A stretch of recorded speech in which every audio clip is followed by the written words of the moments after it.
Il y a des ambassadeurs anti-harcèlement, c'est une réalité. Il y a des, ça c'est aussi une action qui a été insufflée par le ministère de l'Éducation nationale, hein, les ambassadeurs lycéens. Oui. Oui.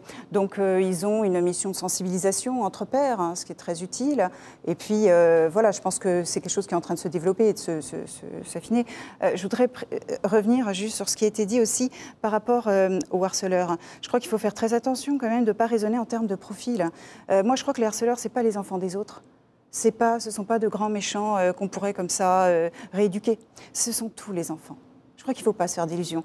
Les enfants peuvent tous être victimes et ils peuvent tous être harceleurs. Et au cours d'une scolarité, j'ai de plus en plus la conviction que chaque enfant va connaître à tour de rôle, plus ou moins les deux. Parce que, nous dit Amélie, on est dans une société du plus beau, du plus grand, du plus fort. Donc à un moment donné, il faut le montrer. Oui, bien sûr. Mais ça, vous voyez, c'est cet effet de groupe où tous craignent finalement le jugement. Il y a beaucoup de violence dans le groupe.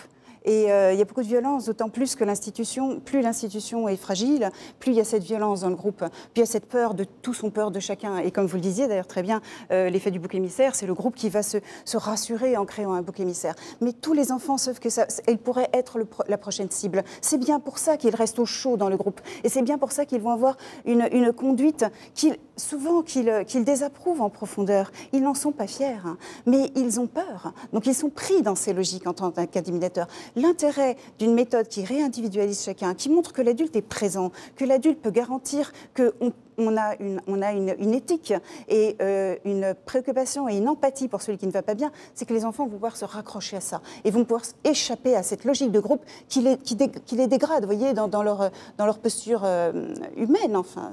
Axel, on rejoint là l'étude de Mec.org.